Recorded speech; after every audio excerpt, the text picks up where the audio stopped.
This is Triforce, and I am Wisdom. Sins of a Solar Empire Rebellion is the latest from Ironclad Games and Stardock Entertainment. It is the third expansion in the strategy franchise, and the only standalone expansion as well.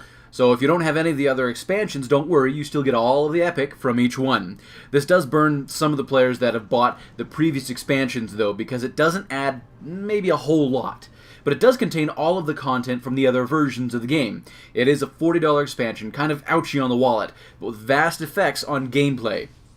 Epic is a really good word to describe Sins of a Solar Empire. It is a real-time strategy game on a grand scale. You take command of one of 3 races, now with a choice of 2 different factions within each race, and you set out to conquer the galaxy. Your resources are credits gained from planets and trade, metal and crystal gained from mining moons and asteroids. The more planets you can control and effectively manage, the better your economy will be, and the larger your fleets can be, and your fleets can be huge. Hundreds of frigates, corvettes, combined with large cruisers, capital ships, and the newest addition, Titans. The strategy is mostly on a macro scale, meaning that you need to manage your economy and planets to put your fleets ahead of your opponents.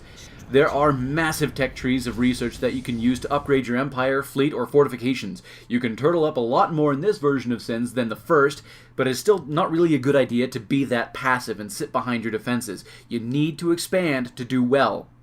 This emphasis on the macro strategy is the first thing I would like to see change slightly in Rebellion, or in the whole franchise. The battles have always felt too static for me. You send in your ships, look to see if you have any advantage in numbers or fleet composition, then commit to the fight or retreat. If you commit to the battle, the fleets will go into range and just bombard each other. There isn't really any micro or anything to look at during the battles. You can set the abilities of your capital ships to autocast, and they'll use them pretty well. And you can also tell them what ships to attack and in what order, but a lot of the time you can almost set it and forget it. It's not quite that bad, but I wish there were something more to the combat in Rebellion. The corvettes were a great addition, giving the battles a more fluid feel as they dive in and out of combat, but I would like to see the ability to set flight patterns of my ships, 3 to 6 combat or flight patterns that give a bonus to defense or offense depending on the pattern, would make the overall strategy of the game deeper and make the battles a lot more epic. This has been a complaint of mine from the very beginning of the series. I still love the strategy in the game, and I like it even more now with the extra factions and some differences in the tech trees. It feels like more strategies are viable now, giving players options, and that is always a good thing. Multiplayer is a little underpopulated for my tastes. Most of the games I saw were for friends to play together. There were very few opportunities to get into matches with internet strangers, which is fine.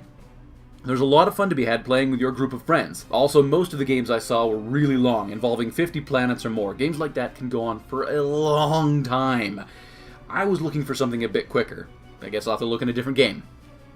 This is really a great game for all ages, capable of understanding real-time strategy.